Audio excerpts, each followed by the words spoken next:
E agora nós vamos a uma palavra ao teu coração. Para os jovens, essa é a última ministração do retiro.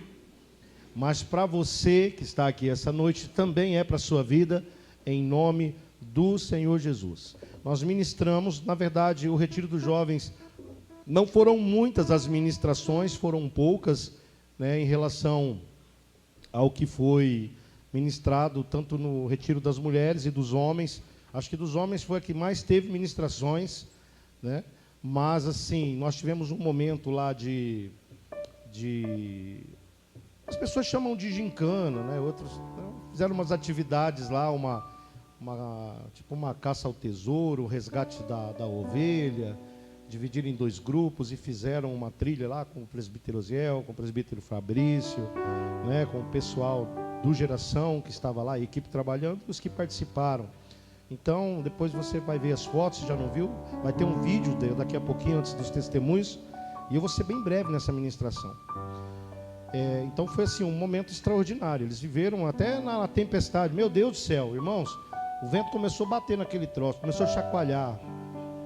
E eu vou falar uma coisa, se a pastora Josi puder deixar eu ficar aqui da próxima vez, e eu só ir pregar e voltar, porque eu vinha do carro falando para a pastora, eu falei, meu Deus, parece que aquela mulherada queria, Célio, que acabasse a luz. Acabava a luz, ela assim, Jesus, eu não sei o quê. Eu falei, misericórdia, pensa numa zoada, pastor Walter. O senhor lembra, pastor Mário? Os homens não fazem tanto barulho. Os homens dão aquelas risadinhas no começo, daqui a pouco cada um caça seu colchão, igual o Filipão, e vai dormir.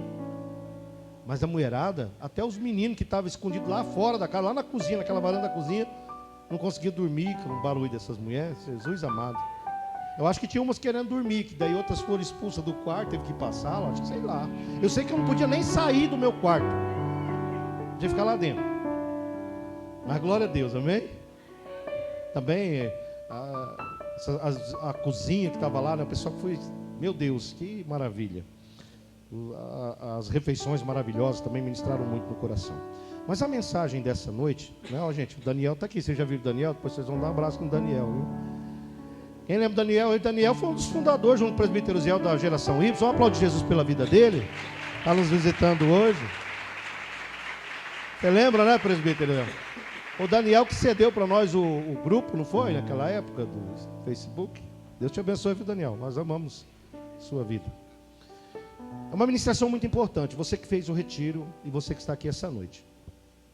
Essa ministração ela vai falar um pouco para você como você vai proceder daqui para frente. E isso a gente tem que trazer para a nossa vida assim, de uma forma muito profunda e muito completa. Porque às vezes nós passamos aqui nem o Renove, a gente vai lá, fica 3 dias. Irmãos, que unção! As equipes se preparam 40 dias de antecedência, jejuando, orando, né, se reunindo, ministrando.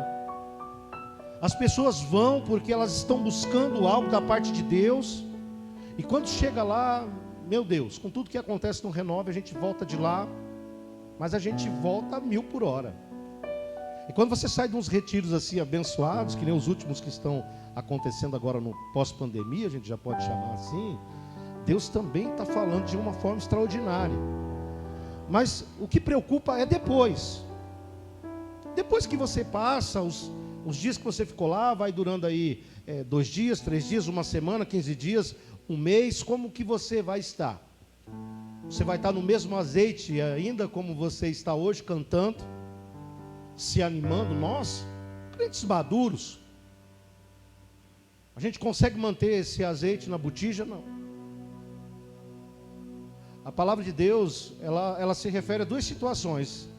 Há um vaso que é intacto, e esse vaso retém, né, o que recebe, mas ela também fala de cisternas rotas, cisternas furadas, vasos quebrados, que não retêm o azeite. E a gente sempre fala aqui em relação à questão do Espírito Santo, que a ideia aqui não é se encher, mas é transbordar. E transbordar não é vazar. Transbordar é ir além da borda, é jogar para fora aquilo que nós temos em abundância, amém? E é sobre isso que eu quero falar. Eu quero falar agora sobre tentações. Nós tivemos a última ministração lá do quase ex-presbítero e futuro pastor Bruno Melo. hoje acompanhado da sua esposa Juliana, da sua filha Rebeca.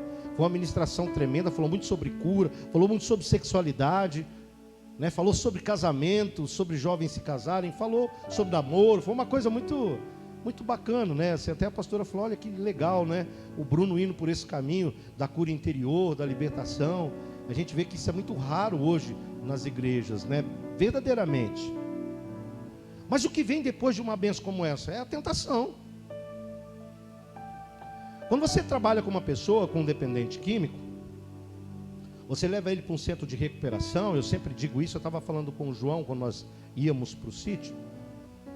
E o dependente químico é assim, ele vai para lá, ele fica 2 meses, 3, está falando com a Lana também, né? Com o João e com a Lana, nós estamos juntos. E eu disse que o problema maior é quando eles saem para ressocializar. E eu falei que às vezes o maior inimigo, estava explicando para a Lana, que é a família e tal, dentro desse contexto. Mas não é disso que eu quero falar. Eu quero falar o que acontece quando ele sai. Ainda que a família não tenha sabedoria para lidar com aquele adicto, ainda que a família não saiba como lidar, ainda que ele vá buscar as más companhias, né, que possivelmente vai fazer com que ele caia, o que nós entendemos é que chega até a ele a tentação. Por exemplo, quando você sai de uma situação como essa, né? Eu sempre falo assim, porque o Wesley sempre deu testemunho, né, expondo ele, não, ele sempre deu testemunho, ele sabe, ele só não passou pela questão da dependência, mas também foi obreiro, né, Wesley? Sabe trabalhar, ele sabe o que eu estou dizendo aqui essa noite. Mas eu vou dizer para você espiritualmente o que acontece quando uma pessoa sai de um centro de recuperação. Quando ele sai, o diabo vem com ele, assim, até ele, como uma bandeja na mão. Mas o que Satanás traz para ele nessa bandeja? Ele traz para ele tudo aquilo que ele gosta, ele oferece. Ele oferece a imoralidade, ele oferece a bebida, ele oferece o cigarro, por fim ele oferece a droga de novo. E todas aquelas coisas que estão em cima daquela bandeja vai fazer com que ele caia. Vai fazer com que ele tenha uma recaída, uma preocupação excessiva, algum gatilho vai disparar, Satanás faz com que ele volte ao vômito e ele depois tenha que recomeçar tudo isso de novo. Assim também é na vida de uma pessoa que é imoral e ela busca ser curada da imoralidade. Assim é na vida de uma pessoa que teve um desvio da sua sexualidade, né, e decidiu, né, não, peraí, eu nasci assim, mas eu quero ser assim. E depois ela luta para sair disso, mas Satanás vem de novo e faz lembrar. Por isso que as pessoas falam, nossa, como é difícil. Nós falávamos isso também, né, Alana? Sobre isso, como é difícil uma pessoa sair da questão da imoralidade sexual, do homossexualismo. É muito difícil. E quando consegue se desvencilhar, a tentação vem, mas ela vem com muita força.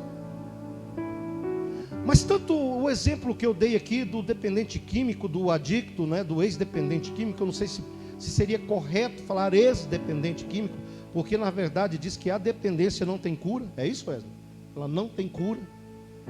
É como o alcoolismo, né? Você tem que fazer até o dia que você morrer os 12 passos. Mas pecar é uma decisão voluntária. Diga comigo, pecar é uma decisão voluntária. Ou seja, irmãos, o que é uma decisão voluntária? Você decide pecar. Essa conversinha fiada de, ai, pequei sem querer. Não. Você disse sim para o pecado. Você abriu a porta para que o pecado entrasse na sua vida e destruísse a sua vida. Existem tentações de diversas naturezas que nos perseguem. É na área sexual, financeira, ministerial, na área da vaidade, na área da soberba, do orgulho. Tem muitos. Há muitos tipos de nós saímos da presença de Deus. E o diabo, a palavra de Deus fala, né? Eu não sei quem foi que ministrou, se foi a Thaís, se foi o Bruno, ou se foi o presbítero Osiel ontem, na hora do luau, né? Que o diabo anda ao derredor como um leão. Ele não é o leão, até ele usou essa expressão, ele não é o leão, ele está andando como um leão, e ele está imitando um leão, bramando muito forte, para poder tragar a sua vida, amedrontar você, e tomar você para ele. E Satanás, a palavra de Deus fala lá no Evangelho de João, que ele tem uma missão, e essa missão dele, ela é muito específica. São 3 pontinhos só, 3 palavrinhas só: roubar, matar e destruir. Sabe por que a nossa igreja está enfrentando uma grande dificuldade aqui, por esses dias? Foi bem no final daquela campanha. Nós fizemos uma campanha de 1 semana. Irmãos, que bênção foi aquela campanha. Há anos nós não tínhamos uma campanha daquela. Nós encerramos no domingo, na segunda-feira, Satanás veio bater no portão.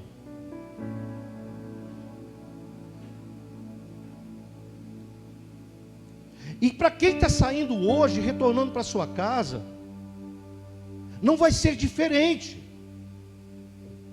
Ele vai tentar tirar de você tudo aquilo que você conquistou lá durante esses dias. E você que tem mantido o azeite, você que tem insistido em vir ao culto, você que tem insistido na sua bênção, de alguma maneira, jovem, ele vai tentar tirar você da presença de Deus, porque a missão principal dele é essa. Você acha que roubar é o quê? Ele rouba de você a oportunidade que você tem de se aproximar de Jesus, de ser íntimo de Jesus, de estar com Jesus, de viver essas maravilhas de Jesus. Matar, ele quer matar você espiritualmente. Não é matar, te dar um monte de tiro, não, jogar você no chão. É te matar espiritualmente de uma forma, tornar você um apóstata. O que é um apóstata? É uma pessoa fria. É uma pessoa que não consegue mais acreditar, ela não consegue mais sentir a presença.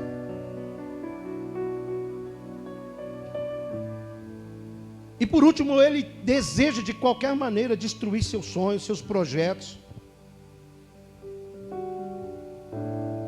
destruir as suas heranças que Deus deu para você, porque essa é a missão dele. Ele tem inveja da gente, então ele vai usar as armas mais baixas que ele tem para tirar você da presença.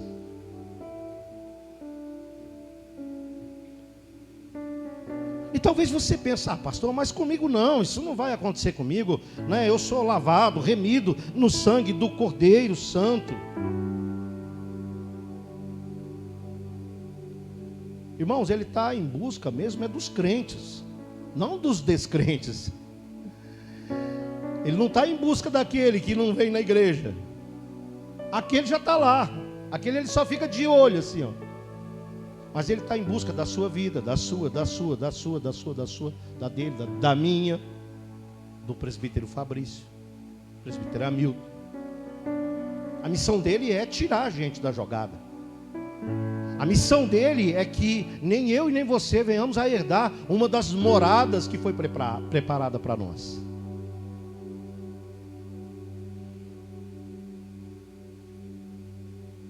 E de repente a gente se acha tão santão, tão santona, né? Eu sou santão, eu sou uma santona. Sabe o que é uma santona? Não é uma sanfona, é uma santona. Isso não acontece comigo. Ei, acontece nas melhores igrejas, nas melhores famílias.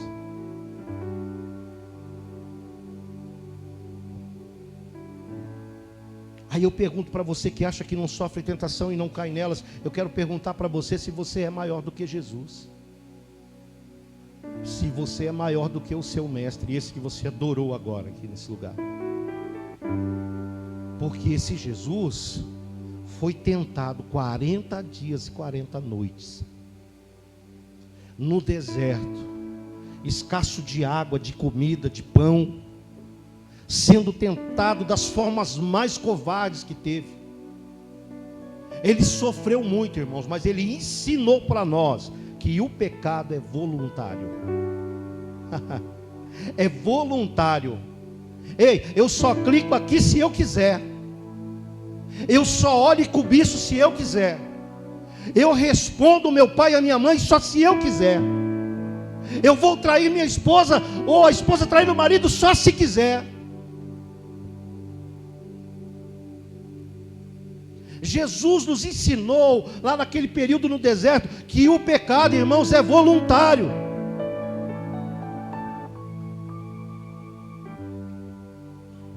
Todos nós, irmãos e irmãs, estamos sujeitos a sermos tentados a todo momento, dentro daquilo que nós somos fracos, dentro daquelas brechas, através daquelas brechas que nós não fechamos, feridas que a gente apenas passa algo por cima para aliviar a dor, e já que ela não incomoda, ela fica ali, você não busca tratamento para ela, mas uma hora ela vai te dar problema, uma hora ela vai aparecer, uma hora ela vai infeccionar, ela vai inflamar, e ela tem que expurgar para fora.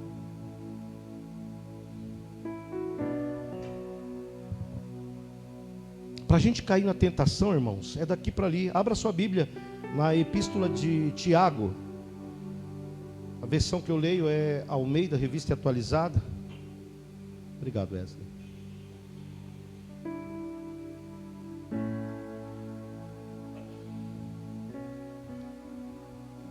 Tiago capítulo 4. Epístola de Tiago, capítulo 4. Tiago, que era pastor de Jerusalém, versículos 7 e 8, quem encontrou, diga amém. A palavra do Senhor diz assim: sujeitai-vos, portanto, a Deus. Preste atenção, queridos. Sujeitai-vos, portanto, ao pastor Roberto. Stephanie. Sujeitai-vos, pois, ao Célio, ao Júnior Batista. Sujeitai-vos, pois, a Deus. E resisti a quem? O pastor Roberto? E resisti ao diabo, e ele fugirá de vós, diz a palavra do Senhor. Versículo 8: chegai-vos a Deus, e ele se chegará a vós outros. Purificai as mãos, pecadores, e vós que sois de ânimo dobre, limpai o vosso coração. Chegai-vos a Deus, e ele se chegará a vós. Se achegar a Deus é a única coisa que você pode fazer para vencer as tentações. Chegai-vos a Deus, e ele se chegará a vós. E aonde Deus está, as trevas todas se dissipam. Aonde Deus chega, o pecado não pode permanecer. Preste atenção nisso.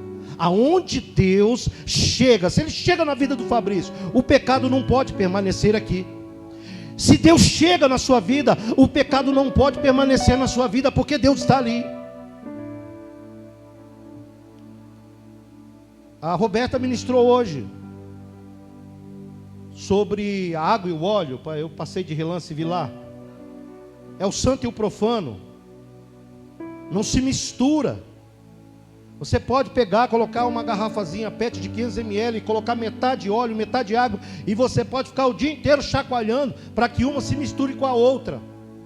Mas quando você parar por alguns segundos ou minutos, vai se dividir a água para um lado e o óleo para o outro, sim ou não? É assim, santo e profano. É assim, luz de Deus e trevas do diabo. Como você vence a tentação? Mantendo a luz. Sim ou não? A Bíblia nos dá relatos de homens que foram tentados e por não vigiarem caíram em tentação. Homens que foram escolhidos por Deus. Preste atenção, jovens que foram escolhidos por Deus.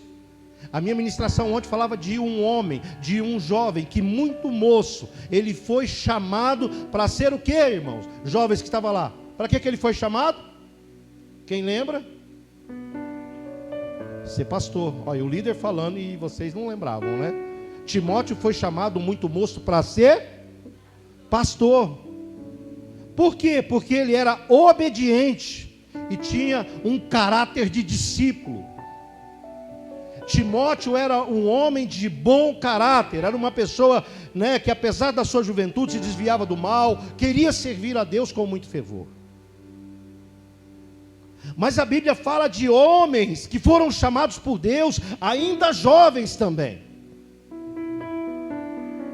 mas que pecaram de forma voluntária. Pecar de forma voluntária é pecar consciente, irmão. Sabe uma pessoa quando ela está num câncer terminal, ela tende, a maioria delas, a se tornar uma pessoa agressiva. Você já viu isso? Ou já pelo menos ouviu uma informação sobre isso? Aquela pessoa xinga a outra pessoa. Xinga, filho de não sei o que, ela está sentindo dor, ela perde a consciência. Aquela pessoa não está pecando de forma voluntária. Assim sim é uma forma involuntária. Mas, olha só, tem um camarada que foi chamado também ainda muito jovem, que caiu em tentação, porque ele não vigiou, mas o pecado dele foi voluntário. Ele estava consciente do que ele estava fazendo. Tanto ele era consciente de quem era Deus na vida dele, como também ele era consciente sobre a questão do pecado, a decisão de pecar. Ele sabia que o vil tentador ficava ali, arrodeando ele o tempo todo.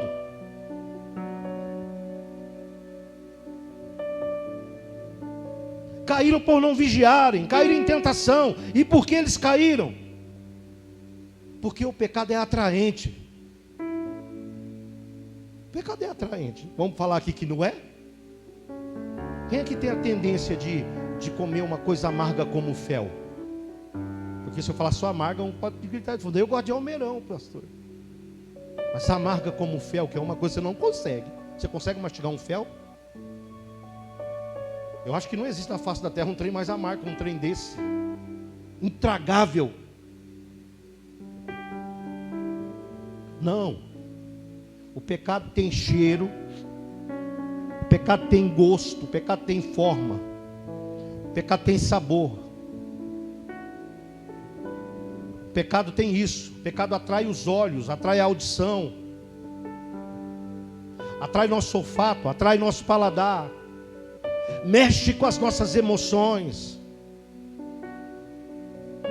Pecado, irmãos, é atraente, seja de qualquer natureza. Até uma pessoa que é acostumada a xingar, fica atraído por xingar, por falar as coisas, por mentir. Você já percebeu, já conheceu uma pessoa que ela mente tanto, mas ela mente tanto que ela mesma acredita na mentira dela? Eu já conheci já. Já conheceu ou não?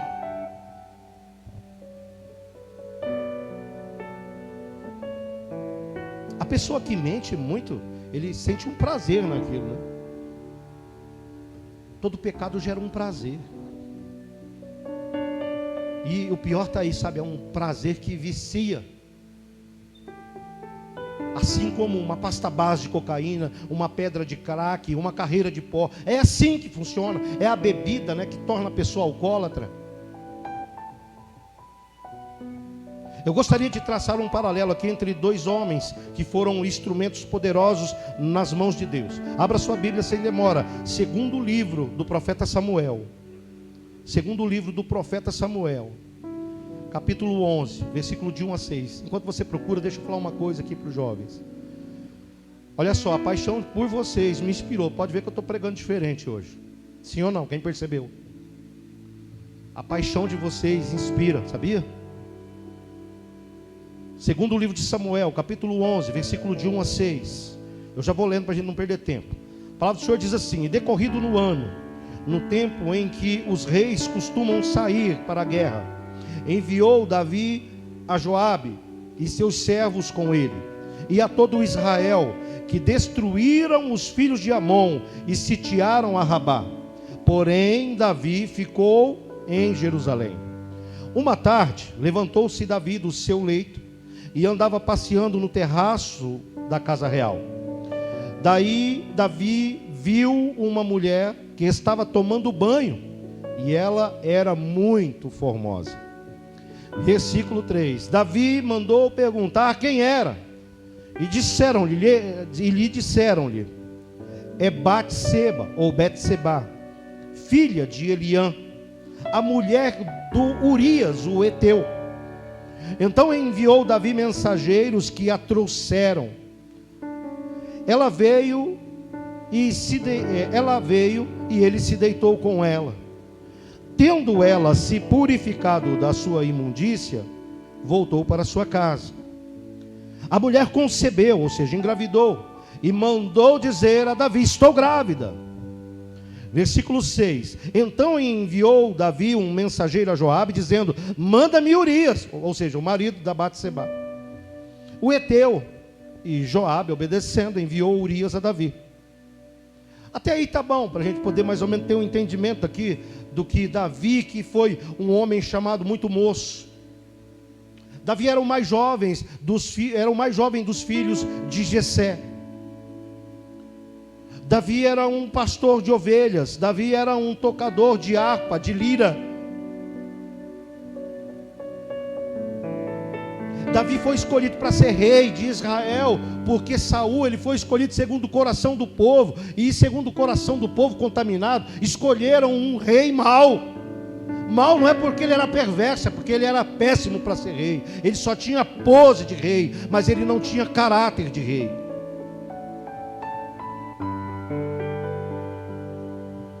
Então Davi é escolhido por Deus lá no meio dos seus irmãos, é chamado pelo próprio Deus.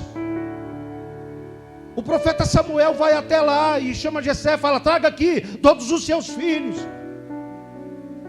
Saul havia desagradado a Deus, então Deus decide: agora eu vou trazer um homem segundo o meu coração. Davi era segundo o coração de Deus, não porque ele era um salmista, não porque ele era um tocador de lira, não, é porque Deus o escolheu, Deus o chamou para o ministério.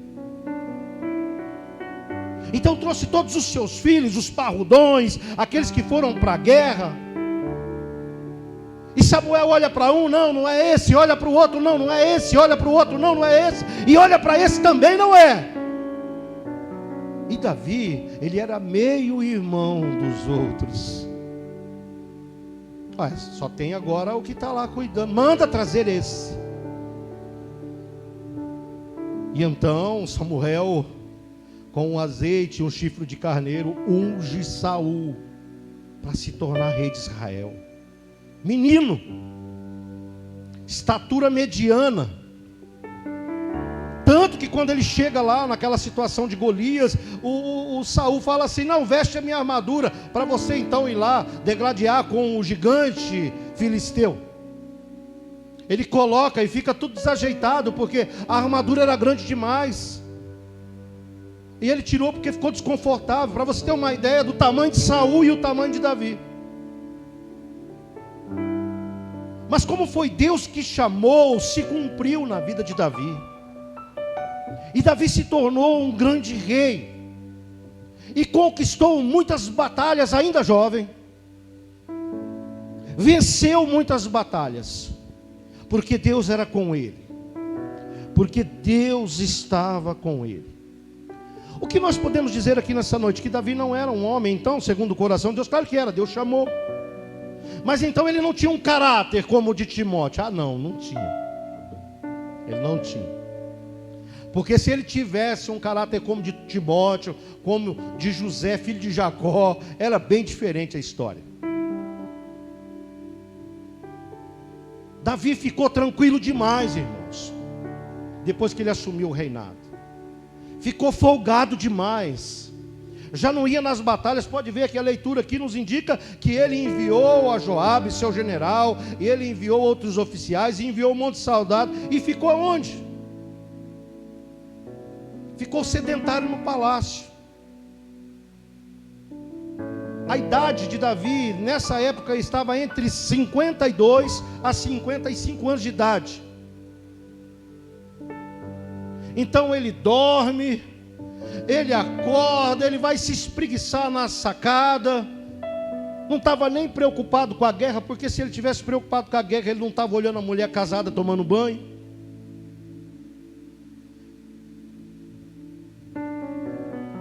Tem um dito que diz assim, que a cabeça vazia, ela é a oficina de quem? Do diabo. Por que esse dito popular? Porque quando a cabeça está vazia, ela tende a maquinar qualquer coisa ali dentro dela. E nós temos uma tendência a pensar muito mais naquilo que é ruim para nós do que aquilo que é bom.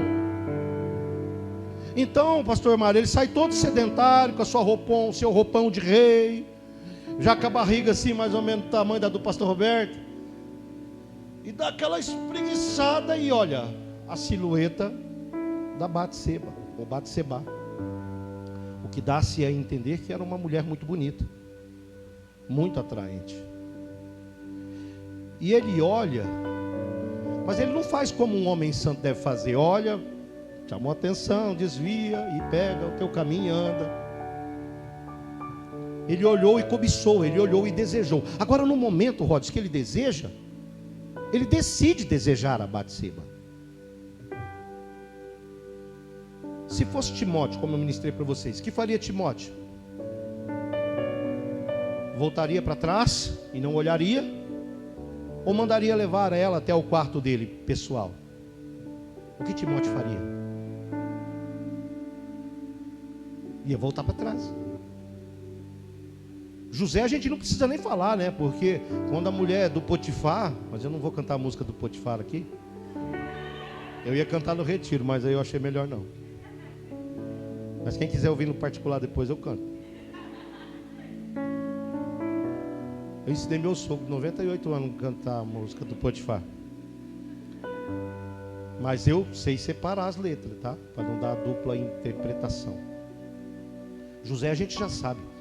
A mulher de Potifar vai lá, dá em cima dele, o que ele faz? Quer saber? Ela rasgou toda a roupa dele, ele saiu doido correndo. A mulher acusou ele, falou que não, ele tentou me agarrar, ele tentou me estuprar aqui, mas não era verdade, mas mesmo assim ele foi preso, e ele preferiu ir preso do que ele aceitar ficar com aquela mulher, e certamente também não era uma mulher feia. Então Davizão aqui vai lá, olha para essa mulher e manda chamar essa mulher, e ele possui uma mulher que não era dele. Ele fica com uma mulher que não era dele. Ele pega uma ovelha que não era dele. Mas, tudo bem, isso é abominável aos olhos do Senhor. Mas o pior disso tudo é que um abismo puxa outro abismo. Preste atenção, jovens, preste atenção, irmãos, um abismo puxa outro abismo. Porque ele comete o pecado de adultério com Batseba. Ele poderia ter toda a mulher solteira que ele quisesse, ele podia. Salomão teve 700 mulheres, mas ele quis uma que ele não podia. E o pecado, Satanás te apresenta na questão da tentação do pecado, só aquilo que você não pode, entenda isso.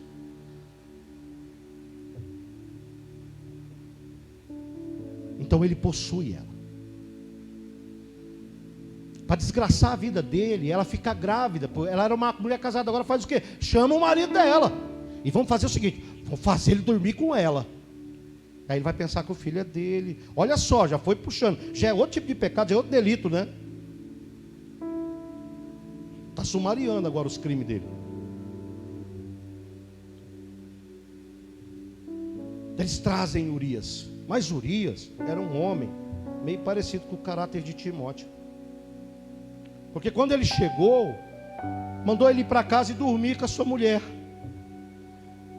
O que ele fez? Ele falou, não, como eu posso ir dormir lá com a minha mulher, no conforto da minha cama, no aconchego, no seio da minha esposa, comer da comida que tem na minha casa, enquanto os meus irmãos estão lá morrendo, passando necessidade nas batalhas.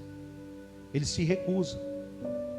Então eles embebedam ao Eteu, Urias, para ver se ele vai fazer. Ele também não faz isso. Então Davi já vai para outro extremo. Ele fala, então é o seguinte, leva Urias de volta e faz uma carta e manda com que 1000 soldados avancem para frente, para a barreira, né, de ataque dos filisteus, sabendo que aquela primeira infantaria que chama, né, eles morreriam ali. E ele ainda recomenda na carta a Joabe e diz, e coloca bem na frente Urias o Eteu. É por isso que depois lá Joabe vai matar Absalão, né, contra a vontade de Davi. E Davi, na verdade, depois fala para Salomão matar ele. Mas Davi não teve moral para falar nada por causa disso. Joabe sabia da canalice dele. E aí já é outro tipo de pecado. Ele já vai para o assassinato, a premeditação. E não tira somente a vida de Urias, mas tira a vida de cerca de 1000 homens, para justificar o pecado voluntário dele.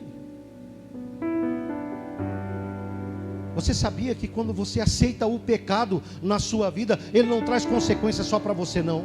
Ele traz para aqueles que estão ao seu redor. Ele traz para o seu pai, para a sua mãe, traz para os seus filhos, traz para a sua família, traz desgraça para o seu ministério.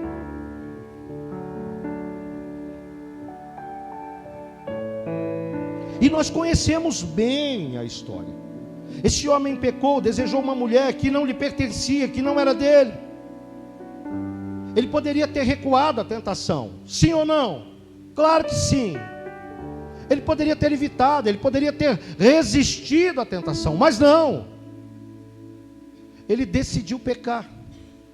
Assim como muitos de nós decidimos pecar nas nossas vidas. Decidir pecar é parecido assim, como hoje. Hoje você não decidiu estar aqui? Quem decidiu estar aqui assistir o culto hoje, levanta a mão.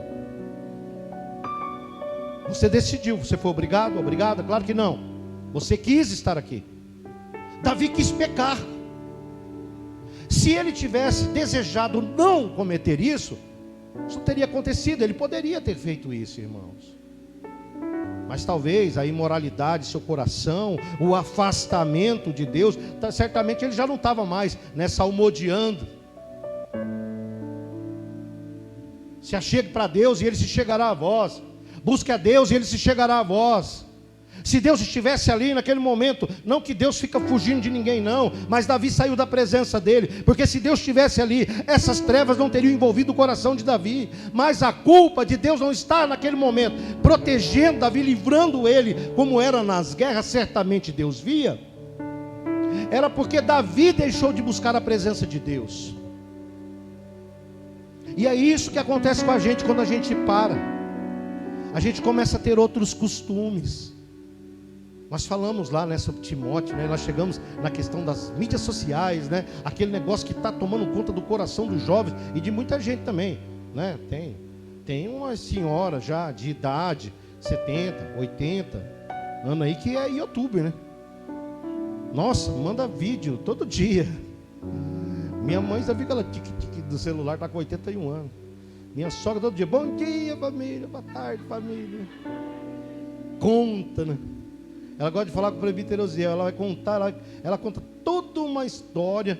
Ela nunca leu um livro, mas se ela conta toda a história do livro, e ela ainda bota o final feliz ainda, ou desgramento também,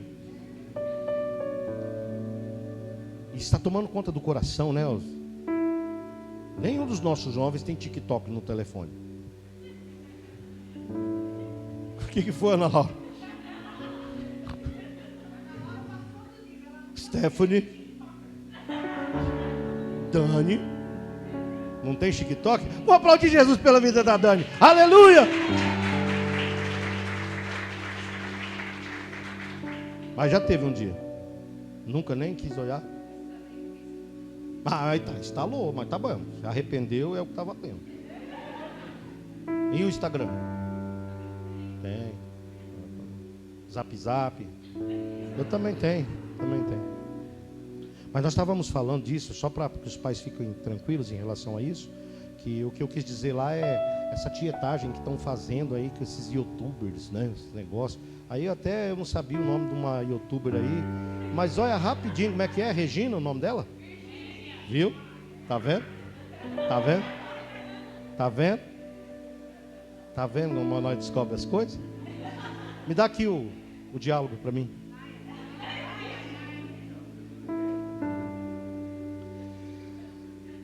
Você viu o nome aqui? O Gilson que me deu, viu? Não tem nem como ele voltar atrás mais. Que ele falou, trouxe para o senhor, pastor. Ele deu, agora quer tomar, mas não vai tomar mais não. Olha o que está escrito aqui. Diálogo para tiktokeiro. Rapaz, isso aqui resolve até coisa de igreja.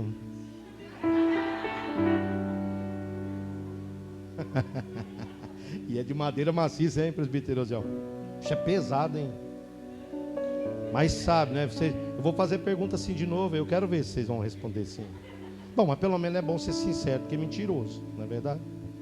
Então é sobre isso que a gente falou, Meu Deus, vai, Não estou falando que não pode ter o TikTok, não pode ter Instagram. Não, eu tenho. O TikTok eu tirei. Era muito safadagem, muito sem vergonhice. Minha mulher brava, virada na pega. Não dá para mim ter esses negócios. Não dá. Ela manda e eu obedeço. Nós estávamos falando desses riscos, E de honrar a Jesus, de andar na sua presença.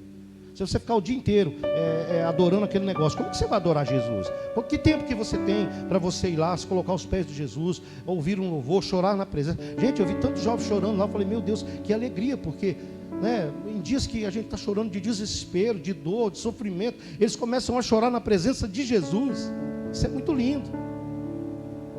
E na verdade essas coisas tiram. Davi foi tirado da presença de Deus por conta do seu sedentarismo, por conta da sua vaidade, por conta da sua imoralidade. Mas ele decidiu ser isso.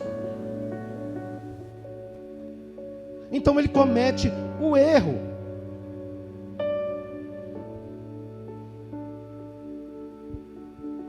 Talvez, quando Davi viu a caca que ele fez, ele falou, ai meu Deus, eu sou um pobre, um pecador, disso, daquilo. Eu lembro uma vez uma pessoa ministrando, falando assim, você fica falando que você é fraco para o pecado, acaso o pecado é vitamina para você poder estar se fortalecendo, para você estar cometendo ele?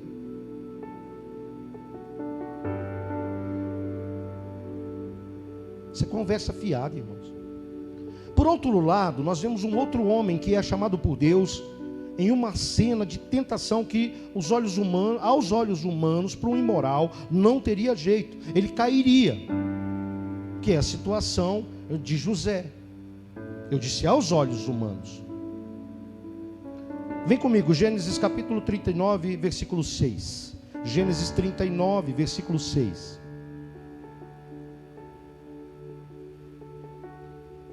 Eu vou acelerar agora, viu, Thaís? A palavra do Senhor diz no versículo 6, e é uma leitura extensa, vai até o versículo 20, diz: Potifar, tudo que tinha confiou às mãos do jovem José, de maneira que, tendo-o por mordomo, de nada sabia, além do pão com que se alimentava. Olha só, José era formoso, de porte e de aparência. Aconteceu depois destas coisas que a mulher do seu senhor pôs os olhos em José e lhe disse: deita-te comigo. Versículo 8. Ele, porém, recusou. E disse a mulher do seu senhor: tem-me por mordomo meu senhor, e não sabe do que há em casa, pois tudo o que tem me passou ele às minhas mãos. Ele não é maior do que eu nesta casa, em nenhuma coisa me vedou, senão a ti, porque é sua mulher. Como, pois, cometeria eu tamanha maldade e pecaria contra Potifar? Amém ou não amém? Não amém. Ele diz: como eu cometeria um pecado desse contra Deus? Contra Deus ele fala. Cometeria eu tamanha maldade e pecaria contra o meu Deus? Falando ela a José todos os dias, e não lhe dando ele ouvidos para se deitar com ela e estar com ela. Sucedeu que, certo dia, veio ele à casa para atender aos negócios, e ninguém dos de casa se achavam presentes. Então ela pegou ele pelas suas vestes e lhe disse: deita-te comigo. Ele, porém, deixando as vestes nas mãos dela, saiu fugindo para fora. Versículo 13. Vendo ela que ele fugira para fora, mas havia deixado as vestes nas mãos dela, chamou pelos homens da sua casa e lhes disse: vede, trouxe-nos o meu marido, este hebreu, para insultar-nos. Veio até a mim para se deitar comigo, mas eu gritei em alta voz. Versículo 15. Ouvindo ele que eu lamentava a voz e gritava, deixou as vestes ao meu lado e saiu fugindo para fora. Conservou ela junto de si as vestes dele, até que o seu senhor tornou a casa. Então lhe falou segundo as mesmas palavras, e disse: o servo hebreu que nos trouxesse veio ter comigo para insultar-me. Quando, porém, levantei a voz e gritei, ele, deixando as vestes ao meu lado, fugiu para fora. Tendo o Senhor ouvido as palavras de sua mulher, como lhe tinha dito, desta maneira me fez o teu servo. Então se lhe acendeu a ira, e o Senhor de José o tomou e o lançou na prisão, no lugar onde os presos do rei estavam encarcerados. Ali ficou ele na prisão. Até aqui está bom, a gente não estender muito. O que nós vemos em relação a José? O que José fez nesse momento? Uma vez eu ouvi uma pessoa dizer para mim que ela queria parar de vir na igreja, porque essa pessoa dizia para mim que toda vez que ele começava a vir na igreja, a mudar de vida, as coisas começavam a dar tudo errado para ele. Aí ele parava de vir na igreja, as coisas melhoravam, principalmente seu casamento. E uma certa feita, eu disse para essa pessoa, né, eu falei, mas é assim mesmo, quando você resolve dar um passo, o inferno se levanta contra você. Fala para mim, o que aconteceu com Davi? Deu alguma coisa errada na aventura sexual de Davi? Não, deu tudo certo, porque Satanás estava ali realizando a vontade dele. Para que ele vai lá tentar derrubar Davi agora? Não, vou dar corda para ele. Mas José disse não, e o inferno se levantou contra ele. Olha que armadilha de Satanás. A mulher grudou na sua roupa, ele solta a camisa e corre, e a camisa fica, a mulher, opa, tem uma prova para dizer que foi ele que tentou. O que José fez, irmãos? Jovens, o que José fez? Eu vou dizer para você com todas as letras. Ele fez o que Tiago recomenda. Ele resistiu ao diabo. A palavra de Deus não fala lá que por um caminho ele vem contra você, mas por 7 ele tem que fugir de você? Mais cedo ou mais tarde. Porque Deus está com você. A luz está com você. A luz está em você. As trevas têm que dissipar. A Bíblia fala aqui de uma forma assim, que faz com que a gente entenda muito bem essa situação. Olha o que diz, que José era formoso, de porte e de aparência.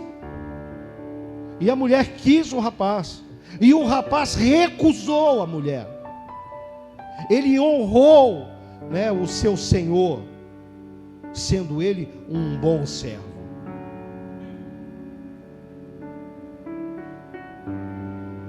E a grande diferença entre este caso, o caso de José e o anterior, é que José decidiu não pecar.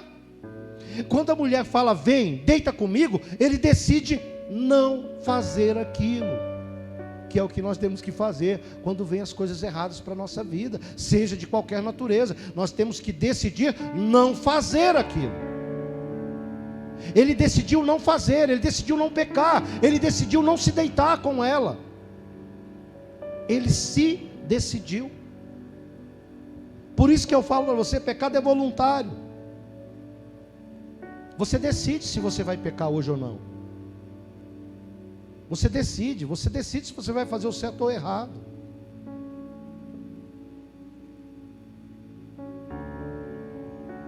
Ele decidiu não pecar, ele resistiu ao diabo, ele não cedeu à mulher, porque a mulher não era dele, era do seu senhor. Satanás, irmãos, ele não vem senão para roubar e matar e destruir.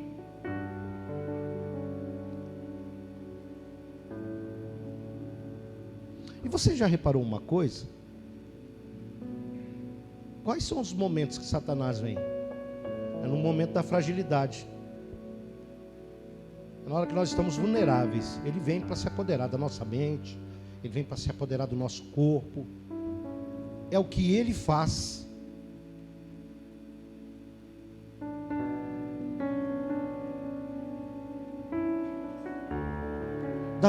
Jesus ficou 40 dias no deserto. Lutou ali, no final expulsou Satanás. Satanás teve que sair. Nos ensina que o pecado é voluntário. José faz a mesma coisa. Mas Davi não. Davi nos mostra que a gente pode querer pecar, mas que isso também traz grandes consequências. Agora deixa eu te falar para você a consequência de cair numa tentação ou em tentações. A primeira coisa que aconteceu foi que de repente vai um profeta lá chamado Natã, e ele chama Davi, e ele começa a falar com Davi, e ele começa a dizer: olha, eu quero te contar uma historinha, Davi. Havia um camarada, esse camarada tinha muitas ovelhas, muitos cordeirinhos e cordeirinhas, né, ao seu dispor, ele tinha. Mas tinha um outro que só tinha uma, a qual ele prezava muito. Ele trazia para comer na beira da sua mesa, ele sustentava, mas ele só tinha ela. Vindo um visitante de fora, aquele que tinha muitas ovelhas, em vez de matar uma de suas cordeiras e aí servir para o homem, não, ele preferiu pegar daquele que só tinha uma e levar para aquele homem e servir na sua casa. A palavra de Deus diz que Davi se acendeu em ira e disse: digno de morte é esse homem tem que morrer. Aí Natã dá aquela olhada bem assim, com o diálogo, e ele olha e fala: pois é, Davi, você está certo. Davi, é isso aí. Ele: é isso aí mesmo. Não, é isso aí, não, é isso aí mesmo. Tá bom, Davi, é você. É você esse homem. Porque você foi lá e pegou a mulher do Urias, o Heteu, e possuiu essa mulher, e matou o seu marido. Davi, naquele momento, ele exerce uma das coisas mais extraordinárias que de Davi deveria ter em todos nós, que é o arrependimento, aonde diz que ele rasga as suas vestes, ele mete a cara no chão, ele joga a terra sobre a sua cabeça e diz: eu me arrependo no pó, eu me arrependo diante de Deus, eu me arrependo diante dos homens, e se retira. Antes dele se retirar, Natã disse para ele o que iria acontecer como consequência de ter caído nessa tentação. Para onde ele apontar, eu tenho que bater. Pega aqui para mim, minha filha. Não, pastor Mário, não, misericórdia. Pastor Mário não pode. Era a parte de trás, Thaís, era para você. Ô, gente, eu perdi até a linha da pregação. Ele diz das consequências de ter caído em tentação e do pecado. Primeira coisa, Natã disse que a espada não se afastaria da família de Davi, ou seja, eles teriam briga entre eles. E que o fruto do pecado também, ele não permaneceria. Então, a primeira coisa que acontece é o filho de Batseba nascer, crescer um pouquinho, ter 1 ano, já está caminhando e chamando papai e mamãe, e a criança adoecida e morre. No período que essa criança ficou doente, Davi já sabia da consequência. Ele entrou, por dias não fez a barba, não comeu, ficou lá jejuando, mas ele sabia da consequência. A criança morreu, ele saiu, faz a barba, toma um banho, troca de roupa e volta ao seu reinado. Logo depois a gente entende que algumas coisas acontecem, como um irmão estuprar a própria irmã, filhos de Davi, Amnon e Tamar. Depois o filho dele chamado Absalão, e a palavra Absalão significa o pai da paz. Ele se enfurece porque Davi descobre sobre isso, mas Davi não faz nada. Então o Absalão, revoltado com seu pai, vai e mata seu irmão Amnon. Olha que desgraceira. E depois ele dá um golpe de estado, aconselhado pelo pai da Batseba, esse que a gente falou aqui no começo. Toma conta do reinado, possui as mulheres de seu pai em cima da sacada. Mas depois é morto por Joabe. São as consequências. Eu costumo dizer, aquilo que a gente faz aqui, irmãos, nessa vida nós vamos pagar aqui. Você não vai sair daqui devendo a fatura dos seus pecados, não. Você vai pagar. Você vai pagar. Aquilo que você deve, você vai pagar. Quem está falando para vocês aqui é quem já pagou muita fatura aqui nessa vida. Eu acho que eu ainda estou pagando até hoje. Coisas de 20, 30 anos atrás. Coisas de 35 anos atrás. Ah, mas você não é o pastor. Não, eu sou pastor, mas eu tenho consequências. Irmãos, eu peguei. Foi no atacado. Foi no varejo, não. Quando eu fui para Jesus, eu fui arrancado, foi do charco do lodo mesmo. Um ser desprezível. Ah, mas antes eu não conhecia Jesus, ele não pode me cobrar. Claro que cobra, foi voluntário aí. E nós temos que receber de bom grado aquilo que nos é cobrado aqui e pagar logo. É que nem quando a gente vai preso, paga logo o que você está devendo aí na cadeia, depois já sai. Não faça mais nada de errado para que você não volte para aquele lugar. Pronto, acabou. É o que aconteceu comigo também.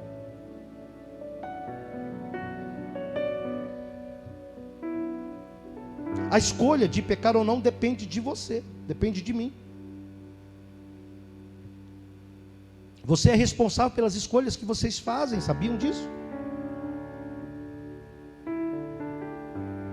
Eu lembro quando eu fui me aconselhar com um pastor em relação a uma situação que nós estávamos passando com um dos nossos filhos. E esse pastor chegou e falou assim para mim: olha, pastor, chega uma determinada idade dos nossos filhos. Eles tomaram a decisão, está tomada. Não cabe a nós querer mudar na marra, porque não muda, porque a decisão é pessoal, é de cada um.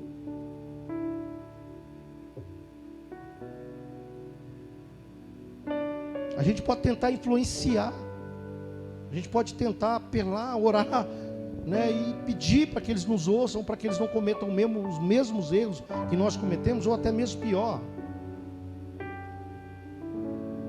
Toda escolha traz consigo consequências, boas e más.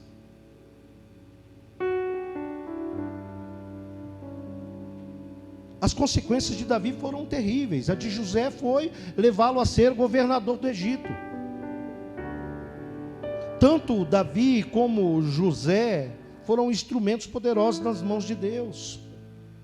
Mas no momento do pecado, é como se José já soubesse a letra da musiquinha lá do Thales Roberto. Mas eu escolho Deus, eu escolho ser amigo de Deus, eu escolho Cristo todo dia. Eu já não vivo a minha vida, mas agora eu vivo a vida de Deus. Davi não, Davi cantou: mas eu escolho a Batseba, né? Se ferrou. Porque o pecado é saboroso, mas dura pouco.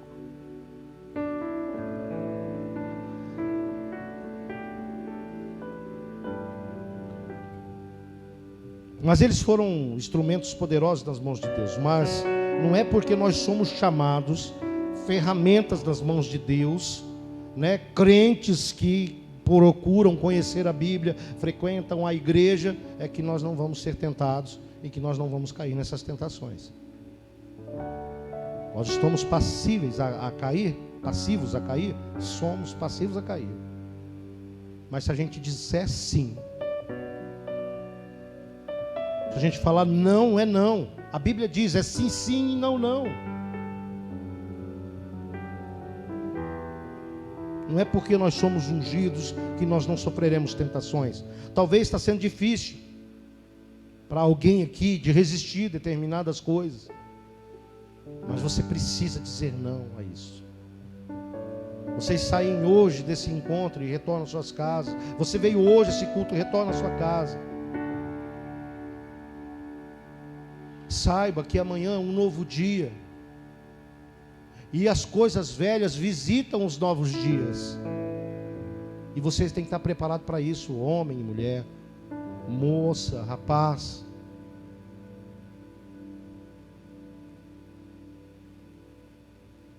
Mas toda tentação é humana, meus queridos, e vocês podem suportar. 1 Coríntios, capítulo 10, versículo 13, Paulo diz assim: não vos sobreveio tentação que não fosse humana. Preste atenção nisso. Satanás não traz uma tentação sobrenatural para a sua vida, porque ele não pode. O que ele pode usar contra você é a humanidade. Aquilo que você sente no teu corpo, alma e espírito. Ele pode trazer isso para você de uma forma material. Aqui diz assim: não vos sobreveio tentação que não fosse humana, mas Deus é fiel. Olha a importância de você andar na luz. Mas Deus é fiel e não permitirá que sejais tentados além das vossas forças. Pelo contrário, juntamente com a tentação, Ele vos proverá livramento, de sorte que possais suportar. E você diz amém, Jesus. É a receita para você vencer as tentações. A receita também está lá em Mateus, capítulo 26, versículo de 1,41, onde diz: vigiai e orai, para que não entreis em tentação. O espírito, na verdade, está pronto, mas a carne é fraca.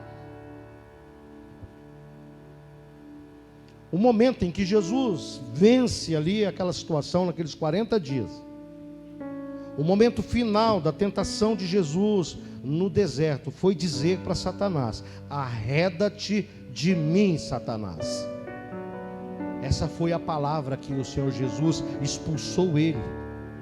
Arreda-te de mim, foi uma das palavras finais. No finalzinho ele: arreda-te de mim. Eu não caio nessa conversa. Está ensinando você a dizer não. Por favor, irmãos, entendam, tentação não é pecado. Diga comigo: tentação não é pecado. Agora diga: pecado é ceder à tentação. Mas hoje você pode dar um basta em tudo aquilo que você fez que te levou a pecar. Contra Deus, contra seus princípios, contra o caráter. Viram lá, né? O caráter, ele é colocado em nós. Caráter significa marca. E quem coloca a marca do caráter em nós é quem nos olha, é quem nos vê, é quem nos observa. Olha para a nossa forma de ser, de viver, de falar, de agir, de se comportar. Então você pode hoje dar um basta na sua vida para as coisas que te afastam da presença de Deus e dizer: sim, eu prefiro Deus, eu escolho Deus. E dizer para Satanás: afasta-te de mim, arreda-te de mim, Satanás, porque eu sirvo ao meu Deus, ao Deus verdadeiro, ao Pai, ao Filho e ao Espírito Santo. Vou chamar a Thaís já para estar aqui em cima, que a gente já vai encerrar aqui. Se coloque de pé em nome de Jesus. Hoje você pode repreender a Satanás dizendo: arreda-te, afasta-te de mim. Hoje você pode dizer isso. O meu Deus é forte. Diga comigo: o meu Deus é forte. O meu Deus é verdadeiro. O meu Deus é poderoso. Diga com convicção: aonde o meu Deus chega, as trevas saem, os demônios saem, os inimigos batem em retirada ao ouvir o som da sua voz. Aplauda Jesus bem forte, amém?